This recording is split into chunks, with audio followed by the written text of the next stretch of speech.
What is a man profited if he shall gain the whole world and lose his own soul? There is no greater thing if you know Jesus Christ as your personal Savior and follow His word. May this program help you to know Jesus and to follow His word. Amen. నీ జీవితంలో శాంతి సమాధానము లేక నిరాశలో నిస్పృహలో ఒంటరిగా ఉన్నట్లు తలంచుచున్నావా? అయితే వెంటనే దేవుని వాక్యాన్ని, దేవుని శక్తిని నీవు తెలుసుకోవాల్సి ఉంది. ఎందుకంటే దేవుని వాక్యము తెలుసుకునుట ద్వారా దేవుని శక్తిని మనం పొందుకుంటాం. కాబట్టి దేవుని వాక్యమును తెలుసుకొని దేవుని శక్తిని పొందుకొనుము. పాస్టర్ గాలి గంగరాజు గారు పరిశుద్ధ గ్రంథము నుండి 3500 వాక్యములు కంఠపాఠం చేసి దేవుని వాక్య శక్తిని పొందుకొని ఉన్నారు. ఇంకను అనేక మంది దేవుని వాక్యమును కంఠపాఠం చేయడానికి ప్రోత్సహించినట్లుగా దేవుని కృప వలన ది బైబుల్ ఫౌండేషన్ సంస్థను స్థాపించి దాని ద్వారా అనేక మందికి ఆకర్షణీయమైనటువంటి బహుమతులను అందజేయుచున్నారు. వెంటనే దేవుని వాక్యాన్ని కంఠపాఠం చేయడం ప్రారంభించండి. 3000 వాక్యాలు కంఠపాఠం చేసినటువంటి వారికి హీరో హోండా బైక్ ఇవ్వబడుతుంది. 2000 వాక్యాలు కంఠపాఠం చేయబడినటువంటి వారికి ల్యాప్టాప్ ఇవ్వబడుతుంది. 1000 వాక్యాలు కంఠపాఠం చేసినటువంటి వారికి హోమ్ కంప్యూటర్ ఇవ్వబడుతుంది. 500 వాక్యాలు కంఠపాఠం చేసినటువంటి వారికి కాస్ట్లీ కొరియన్ బైబుల్ ఇవ్వబడుతుంది. 100 వాక్యాలు కంఠపాఠం చేసినటువంటి వారికి పరిశుద్ధ గ్రంథము ఇవ్వబడుతుంది. మొట్టమొదటిసారి బైబిల్ ఫౌండేషన్ సంస్థ ద్వారా 1000 వాక్యములు కంఠపాఠం చేసిన వారికి ఈ కంప్యూటర్ ప్రకటించడం చాలా సంతోషకరం. కాబట్టి మేము ఏమైతే అనౌన్స్ చేస్తున్నామో తప్పక నెరవేరుస్తామని ఈ విధంగా మేము తెలియపరుచుకుంటున్నాం. పట్టులతో 1000 వాక్యాలు కంఠపాఠం చేశారు కాబట్టి వారిని అభినందిస్తూ ఈ కంప్యూటర్ని వారికి అందజేస్తాం. 500 వాక్యములు, 1000 వాక్యములు, 2000 వాక్యములు మరియు 3000 వాక్యములు కంఠపాఠం చేసిన వారు మొదట మీ ఇంటి యొద్దనే మీరు కంఠపాఠం చేసిన వాక్యములు చూడకుండా రాసి మా చిరునామాకు పంపబడును. అవి పరీక్షింపబడిన తరువాత మౌలిక పరీక్ష తేదీ మీకు తెలుపబడును. అప్పుడు మీరు కంఠపాఠం చేసి రాసి పంపించిన వాక్యములు నోటితో చెప్పవలను. అలాగూ చెప్పిన వారికి ప్రకటించబడిన బహుమతులు అందజేయబడును. Today's topic is believers' problems and solutions. నేటి ధ్యానాంశము విశ్వాసుల సమస్యలు మరియు పరిష్కారములు. Even though we are known as born again people, still there are possibilities we do involved in some problems. మనం తిరిగి జన్మించినటువంటి విశ్వాసులు అయినప్పటికీ కూడా మనము తప్పు చేసేటువంటి ప్రమాదం ఉంది. But we can find solutions from the word of God for all the problems in this world. ఈ యొక్క లోకంలో ప్రతి సమస్యకు కూడా దేవుని యొక్క వాక్యం నుండి మనం పరిష్కారాన్ని పొందుకోవచ్చు. Let us study 4 mistakes that believers do. విశ్వాసులు చేసేటువంటి 4 పొరపాట్లను మనం చూద్దాం. When Paul wrote to Galatians, he was exhorting them by telling a word in chapter 2 verse 18. పౌలు గలతీయులకు రాస్తూ 2వ పత్రిక 18వ వచనంలో వారిని ఈ విధంగా హెచ్చరిస్తూ ఉన్నాడు. One of the mistakes we can see, committing again confessed mistakes. ఒప్పుకున్నటువంటి తప్పును తిరిగి చేయడం విశ్వాసి చేసేటువంటి ఒక పొరపాటు. In revival meetings or in a Bible study or whenever they hear the word of God, they do confess certain things that they will not do. ఉజ్జీవపు కూటంలోనైతేనేమి, Bible స్టడీలో అయితేనేమి అనేక సార్లు మనం ఇక పలాని పాపములు చేయకూడదని దేవుని దగ్గర ఒప్పందం చేసుకుంటూ ఉంటాం. But again they commit the same mistakes. అయితే ఒప్పుకున్నటువంటి ఆ యొక్క పాపాన్ని తిరిగి చేస్తూ ఉంటాం. That's what Galatians did. గలతీయులు కూడా ఆ విధంగా చేసినటువంటి వారే. They confessed the truth in Christ and again they gone back to see other things. వారు క్రీస్తులో ఉన్నటువంటి విషయాలను గుర్తించినప్పటికీ కూడా తిరిగి క్రీస్తును వదిలేశారు. So Paul was telling them for their understanding, Galatians chapter 2 verse 18, he said, "For if I build again the things which I destroyed, I make myself a transgressor." అందుకే పౌలు గలతీయులకు రాసిన పత్రిక 2వ అధ్యాయం 18వ వచనంలో ఈ విధంగా రాస్తున్నాడు. నేను పడగొచ్చిన వాటిని మరలా కట్టినడలా నన్ను నేనే అపరాధిగా కనపరుచుకొందును కదా.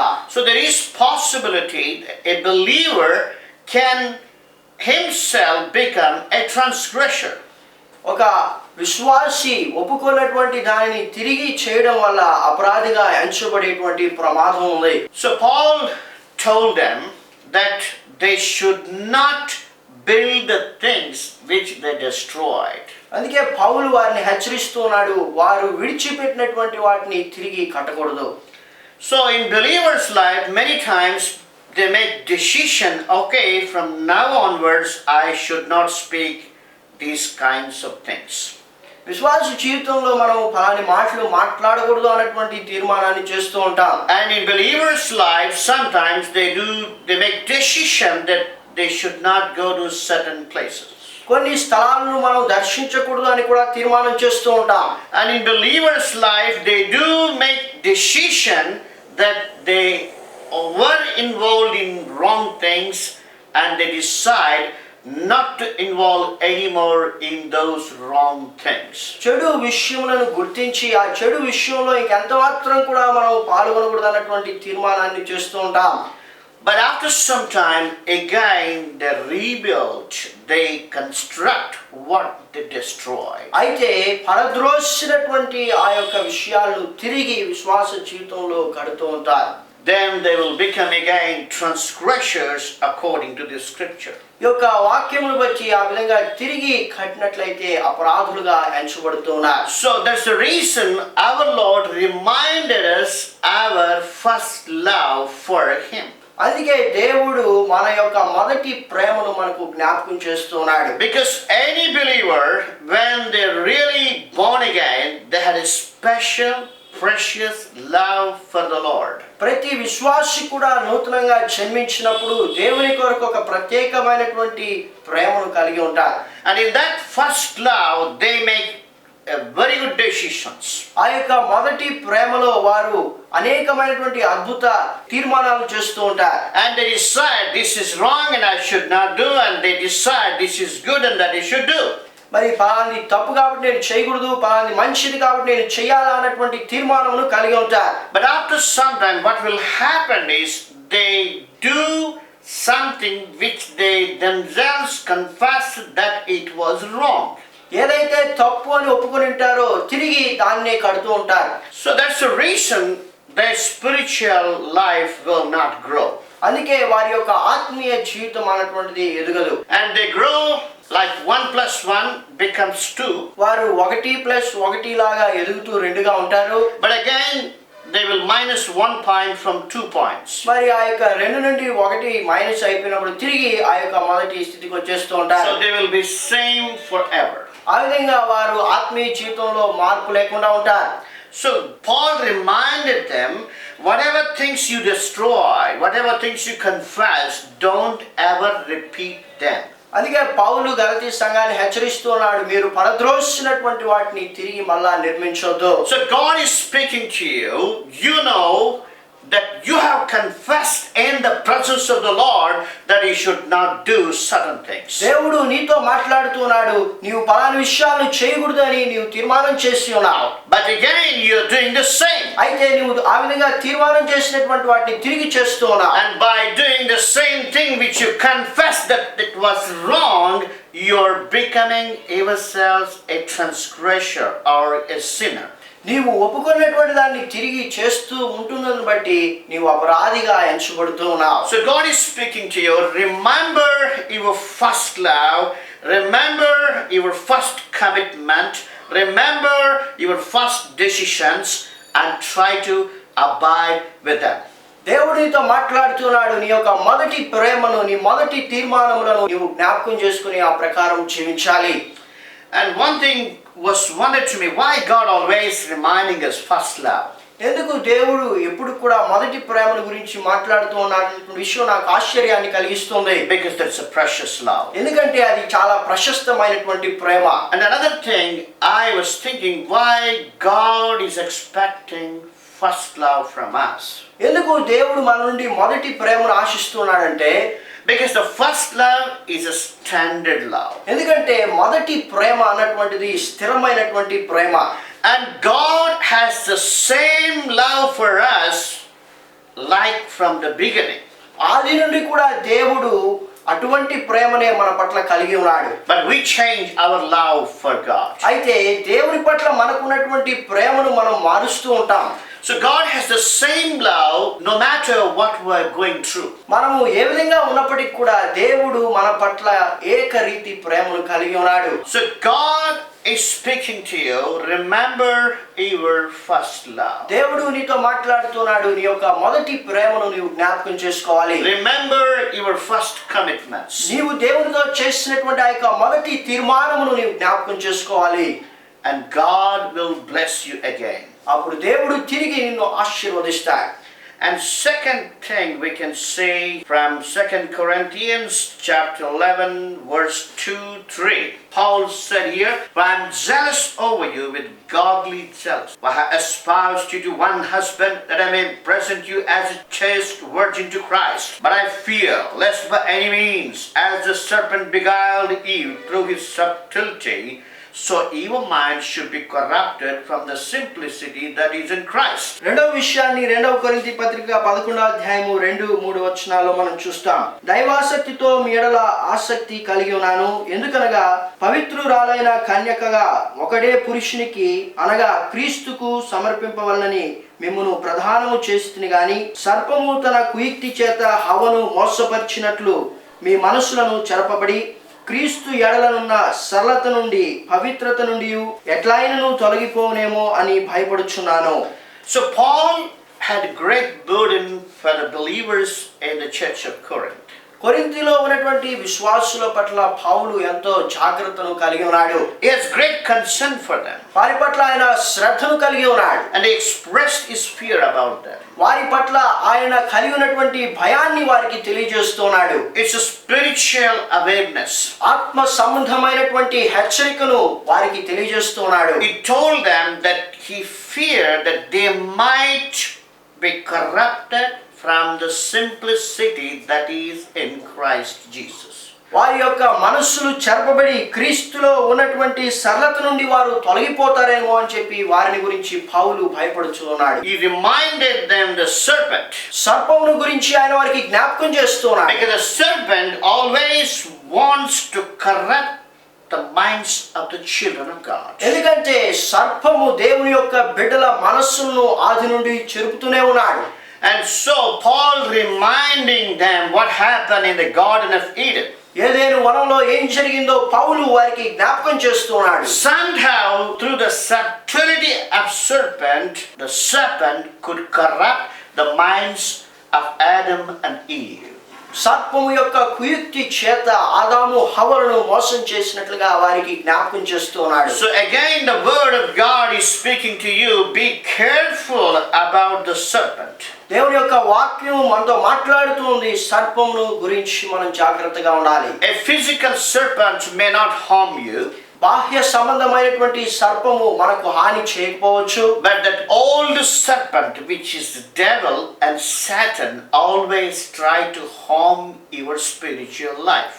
అయితే అపవాది ఆది నుండి ఉన్నటువంటి ఆ యొక్క సర్పము నీ యొక్క జీవితాన్ని నాశనం చేస్తాడు. That is true. That's the reason Paul was reminding them the story of serpent to Corinthians. అవును, అది వాస్తవం. అందుకే పౌలు కొరింథీ సంఘానికి ఆ యొక్క సంఘటనను జ్ఞాపకం చేస్తున్నాడు. So you must be careful that you should not be deceived by serpent and corrupt yourselves from the simplicity that is in Christ Jesus. కాబట్టి సర్పము యొక్క కుయుక్తిని బట్టి మన యొక్క మనస్సులు చెరుపుకోకుండా క్రీస్తు యొక్క సరళత నుండి మనము తొలగిపోకుండా జాగ్రత్త పడాలి.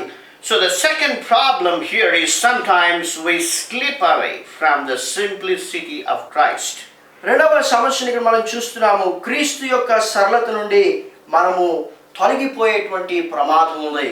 In the beginning of our spiritual life, we are very careful. మన యొక్క విశ్వాస జీవిత ప్రారంభంలో మనం ఎంతో జాగ్రత్తను వహిస్తూ ఉంటాం. We are very careful that what we are doing and also what we were speaking. మనం ఏం మాట్లాడుతున్నామో, మనం ఏం చేస్తున్నామో అనే విషయాలను జాగ్రత్తగా గమనిస్తూ ఉంటాం. Perhaps by mistake we have spoken something wrong. Immediately we say, Lord, forgive me. మనం ఏదైనా పొరపాటున తప్పు మాట్లాడితే వెంటనే ప్రభువా నన్ను క్షమించండి అని ప్రార్థన చేస్తూ ఉంటాం. And if we do any small mistake, immediately our conscience pricks us.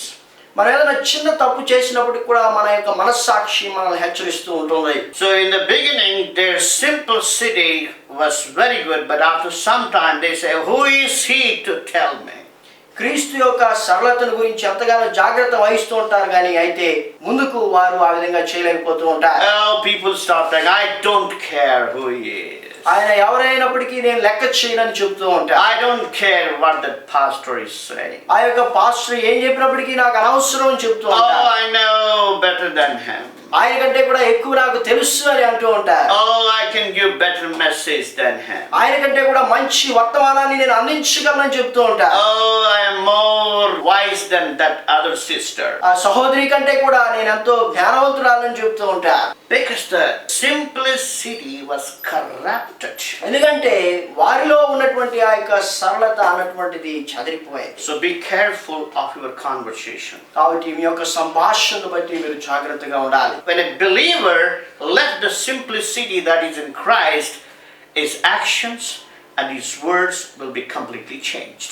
క్రీస్తులో ఉన్నటువంటి సరళతను విశ్వాసి కోల్పోయినప్పుడు ఆయన యొక్క మాటల్లో క్రియల్లో ఎంతో మార్పును మనం గమనిస్తాం.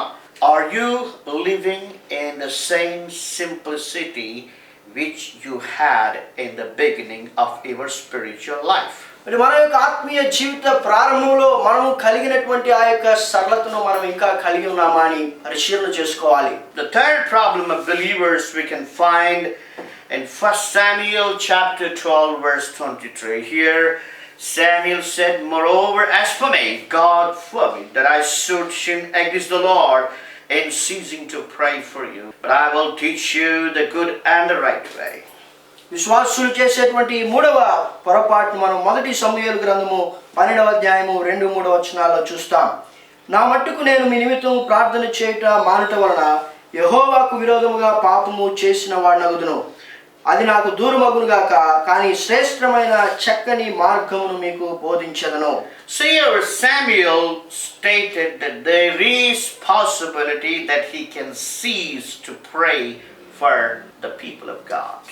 ఇక్కడ సమూయేలు దేవుని యొక్క ప్రజల పక్షముగా ప్రార్థన చేయకుండా ఉండేటువంటి ప్రమాదం ఉందని ఆయన రాస్తూ ఉన్నాడు. And he also said that he sinned. అది పాపమని కూడా ఆయన సెలవిస్తూ ఉన్నాడు. So are you praying for other believers? ఇతరుల విశ్వాసుల కొరకు నీవు ప్రార్థన చేస్తున్నావా? Are you praying for the universal church? నీవు సార్వత్రిక సంఘము కొరకు ప్రార్థన చేస్తున్నావా? Many people, they confined or they limit their prayers only for their church or only for their particular denomination. అనేక మంది కేవలము వారి యొక్క సంఘమును గురించి లేకపోతే వారి యొక్క డినామినేషన్ గురించి మాత్రమే ప్రార్థన చేస్తూ ఉంటారు. But our prayer should be for the universal church. అయితే మన యొక్క ప్రార్థనలు సార్వత్రిక సంఘము కొరకు ఉండాలి. We should pray for all the believers in all churches so that they may grow in the grace and knowledge of our Lord Jesus Christ. ప్రతి సంఘములో ఉన్నటువంటి విశ్వాసులందరి కొరకు కూడా వారు దేవుని యొక్క కృపలో జ్ఞానంలో ఎదుగునట్లుగా ప్రార్థన చేసేవారిగా మనం ఉండాలి. Don't try to limit your prayers only for your church and only for your denomination. కాబట్టి మీ యొక్క ప్రార్థనలు కేవలం మీ యొక్క సంఘము కొరకు మీ యొక్క డినామినేషన్స్ కొరకు మాత్రమే పరిమితం చేయొద్దండి. And we can see the fourth problem of believers in James chapter 4 verse 17. Therefore to him that knoweth to do good and doeth it not, to him it is sin. విశ్వాసులు చేసేటువంటి 4వ పొరపాటును యాకోబు పత్రిక 4వ అధ్యాయం 17వ వచనంలో మనం చూస్తాం. కాబట్టి మేలైనది చేయనెరిగి అలాగు చేయని వానికి పాపము కలుగును. So dear brothers and sisters, we know what is that good. మంచిదేదో మనకు తెలుసు. We know doing prayer is good. ప్రార్థన చేయడం మంచిదని మనకు తెలుసు. We know reading Bible is good. దేవుని యొక్క వాక్యాన్ని చదవడం మంచిదని మనకు తెలుసు. We know doing fasting and prayer is good. ఉపవాస ప్రార్థనలు మంచివని మనకు తెలుసు. We know to help others is good. ఇతరులకు సహాయం చేయడం మంచిదని మనకు తెలుసు. We know worshiping God is good. దేవుణ్ణి ఆరాధించడం మంచిదని మనకు తెలుసు. We know giving thanks to God is good. దేవునికి కృతజ్ఞతాస్తుతులు చెల్లించడం మంచిదని మనకు తెలుసు. But most of the time we don't do most of the things which we know that they are good. మంచివి అని మనకు తెలిసిన అనేక విషయాలను అనేక సార్లు మనము చేయడం లేదు. And James told them that is sin. యాకోబు చెప్తున్నాడు అది పాపం. Dear brothers and sisters, these 4 problems often believers commit. ఈ యొక్క 4 పొరపాట్లు కూడా విశ్వాసులు అనేక సార్లు చేస్తూ ఉంటారు. Even in my life I did. నా జీవితంలో కూడా నేను చేశాను. In the beginning of my spiritual life I made wonderful decisions. నా యొక్క ఆత్మీయ జీవిత ప్రారంభంలో అద్భుతమైనటువంటి తీర్మానాలు చేశాను. In the beginning of my life I spent a lot of time reading Bible. దేవుని యొక్క వాక్యాన్ని చదవటంలో ఎంతో సమయాన్ని గడిపేటువంటి వాడిని. I read the Bible in 5 languages. దేవుని యొక్క వాక్యమును 5 భాషల్లో చదివేటువంటి వాడిని. I had a great desire to study the Bible as much as possible in other languages. దేవుని యొక్క వాక్యాన్ని ఇతర భాషల్లో కూడా ఎక్కువగా ధ్యానించాలనేటువంటి ఆశను నేను కలిగి ఉండేటువంటి. So I used to read every day each chapter in 5 languages. కాబట్టి ఒక అధ్యాయమును ప్రతిరోజు కూడా 5 భాషల్లో చదివేటువంటి వాడిని. But after some time even I forgot to read in one language. అయితే కొంతకాలం తర్వాత ఒక భాషలో కూడా చదవలేకపోయాను. And the Holy Spirit spoke to me, reminded me my first love for him. అప్పుడు పరిశుద్ధాత్మ దేవుని పట్ల నేను కలిగినటువంటి మొదటి ప్రేమను నాకు జ్ఞాపకం చేశాడు. So again, by the grace of God, I rededicated myself to read the Bible. దేవుని కృపను బట్టి తిరిగి దేవుని యొక్క వాక్యాన్ని చదవడానికి నేను తీర్మానం చేసుకున్నాను. I am not telling you to read Bible in 5 languages. దేవుని యొక్క వాక్యాన్ని 5 భాషల్లో చదవమని నేను మీతో చెప్పడం లేదు. But you read the Bible at least 1 hour each day. అయితే 1 గంట సేపు ప్రతిరోజు దేవుని యొక్క వాక్యాన్ని చదవమని మిమ్మల్ని ప్రోత్సహిస్తున్నాను. That gives you wonderful guidance. అటువంటి అనుభవం ఎంతో మంచి నడిపింపును నీకు కలుగజేస్తుంది. Don't expect guidance from this and that God's servant. ఏదో దేవుని యొక్క సేవకుల నుండి నీవు నడిపింపును కోరుకోవాల్సినటువంటి పని లేదు. That's the Old Testament. అది పాత నిబంధనలో ఆ విధంగా But జరిగేటువంటి. in the New Testament you should be guided by the power of the Word of God and by the power of the Holy Spirit. అయితే నూతన నిబంధనలో ప్రతి విశ్వాసి కూడా దేవుని యొక్క వాక్యము చేత పరిశుద్ధాత్మ నడిపింపు చేత నడిపించబడుతున్నాడు. So to avoid all these problems and mistakes in our lives, we should study the Word of God as much as possible. మనం చూసినటువంటి యొక్క పొరపాట్లన్నీ కూడా మన జీవితంలో జరగకుండా మనం జాగ్రత్త వహించాలంటే దేవుని యొక్క వాక్యాన్ని ఎక్కువగా మనం చదవాలి. That's the reason David said, "Thy word have I hid in my heart that I might not sin against thee." అందుకే దావీదు భక్తుడు అన్నాడు, నీ ఎదుట నేను పాపం చేయకున్నట్లు నా హృదయంలో నీ వాక్యమును ఉంచుకొని ఉన్నాను. Word of God says that you should keep the word in your heart. దేవుని యొక్క వాక్యం సెలవిస్తుంది, దేవుని యొక్క వాక్యమును మన యొక్క హృదయంలో మనం ఉంచుకోవాలి. That is possible only by memorizing the Word of God. అదేవిధంగా దేవుని వాక్యాన్ని మన హృదయంలో ఉంచుకోవాలంటే దేవుని యొక్క వాక్యాన్ని మనం కంఠపాఠం చేయాలి. That is the reason our program on TV, Know the Word, Know the Power, encouraging people to study the Word of God and to memorize the Word of God. అందుకే దేవుని వాక్యమును తెలుసుకొని దేవుని శక్తిని పొందుకొనుము అని ఈ టీవీ కార్యక్రమము దేవుని యొక్క వాక్యాన్ని ధ్యానించాలని ప్రోత్సహిస్తుంది. You may have so many problems. నీ యొక్క జీవితంలో అనేక సమస్యలు నీవు కలిగి ఉండవచ్చు. So you may have so many trials. నీ యొక్క జీవితంలో అనేక శ్రమలు నీవు కలిగి ఉండవచ్చు. You might have tried in so many ways. అనేక విధముల్లో అనేక ప్రయత్నాలు నీవు చేసి ఉండవచ్చు. So today I am advising you or pleading you, try to spend 1 hour for reading the Word of God. అయితే 1 గంట సేపు మీరు దేవుని యొక్క వాక్యాన్ని చదవాలని మిమ్మల్ని బతిమాలుచున్నాను. Then you will know what to do. అప్పుడు నీ జీవితంలో ఏం చేయాలో నీకు తెలుస్తుంది. Don't go to prophets and ask what you should do. ప్రవక్తల దగ్గరికి వెళ్ళి ఏం చేయాలని మీరు అడగాల్సినటువంటి పని లేదు. Because God has given His Word to us to know what we should do. ఎందుకంటే దేవుడు తన యొక్క వాక్యాన్ని మనకు అనుగ్రహించాడు. ఆ వాక్యం ఏ విధంగా జీవించాలో మనకు బోధిస్తుంది. It is good for clarification. You may go to God's servant with the Word of God. దేవుని యొక్క వాక్యముతో పాటు దేవుని యొక్క సేవకుల దగ్గరికి వెళ్ళి మరింత స్పష్టతను తెలుసుకోవడం మంచిదే. The solution for all these problems is studying the Word of God. అటు యొక్క సమస్యలన్నిటికి కూడా పరిష్కారము దేవుని యొక్క వాక్యమును ధ్యానించడమే. Colossians chapter 3 verse 16-17 says, "Let the word of Christ dwell in you richly in all wisdom." కొలస్సీ పత్రిక 3వ అధ్యాయం 16వ వచనంలో క్రీస్తు వాక్యము మీలో సమృద్ధిగా నివసింపనీయుడని చెబుతోంది. Because if the word of Christ dwell in you richly, you will find solution. solutions for your problems. దేవుని యొక్క వాక్యములో సమృద్ధిగా ఉన్నట్లయితే మన జీవితంలో ప్రతి సమస్యకు కూడా మనం పరిష్కారాన్ని పొందుకుంటాం. Because you do not have the word of Christ in your heart, you are not able to find solution for your problems. క్రీస్తు వాక్యము మీలో లేదు కనుకనే మీ యొక్క సమస్యలకు మీరు పరిష్కారాన్ని పొందుకోలేకుండా ఉన్నారు. So right now, commit yourselves to study the word of God. దేవుని యొక్క వాక్యాన్ని చదవడానికి మిమ్మల్ని మీరే సమర్పించుకోండి. And God will bless you. అప్పుడు దేవుడు ఆశీర్వదిస్తాడు. When you seek His kingdom and His righteousness, He will take care of your problems. దేవుని నీతిని రాజ్యాన్ని మనం మొదట వెదికినట్లయితే మన సమస్యలన్నింటినీ కూడా దేవుడు పరిష్కరిస్తాడు. May the Lord help us. దేవుడు ఆ రీతిగా మనకు సహాయం చేయను గాక. Let us pray. ప్రార్థన చేసుకుందాం. Our lovingly heavenly Father, మమ్మల్ని ప్రేమిస్తున్న పరలోకపు తండ్రి, yes Lord, we studied 4 mistakes that we do in our lives. మా యొక్క జీవితాల్లో మేము చేసేటువంటి 4 పొరపాట్లు మేము చూసి ఉన్నాం. Lord, many times we confess that we should not do certain things and again we committed them. అవును ప్రభువా, మా జీవితంలో మేము చేయకూడదని తీర్మానం చేసినటువంటి వాటిని చేస్తూ ఉన్నాం. And many times we stopped our prayer life. అనేక సార్లు మా యొక్క ప్రార్థనా జీవితాన్ని మేము నిర్లక్ష్యం చేశాం. And many times we could not do, knowing fully well that it is good to do that.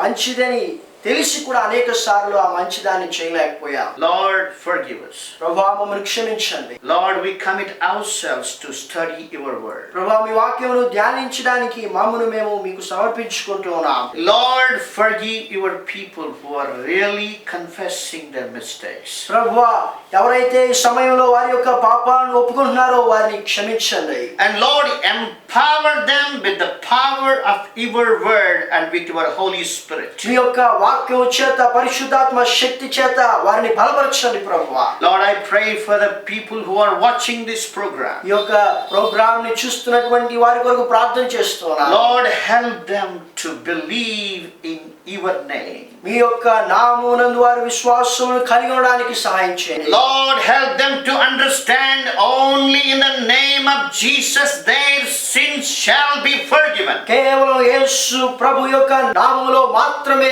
పాప క్షమాపణ ఉందని వారు తెలుసుకోవడానికి సహాయం చేయండి. And help them to accept Christ as their personal Savior. క్రీస్తుని వారి యొక్క సొంత రక్షకునిగా అంగీకరించడానికి సహాయం చేయండి. And Lord, I pray for the believers. విశ్వాసుల కొరకు ప్రార్థన చేస్తున్నాను ప్రభువా. Lord, help them to have the first love for you. మొదటి ప్రేమను కలిగి ఉండడానికి సహాయం చేయండి. Help them to study your word. మీ యొక్క వాక్యాన్ని ధ్యానించడానికి సహాయం చేయండి. In Jesus' name we pray. యేసు నామమున ప్రార్థిస్తున్నాము తండ్రి. Amen.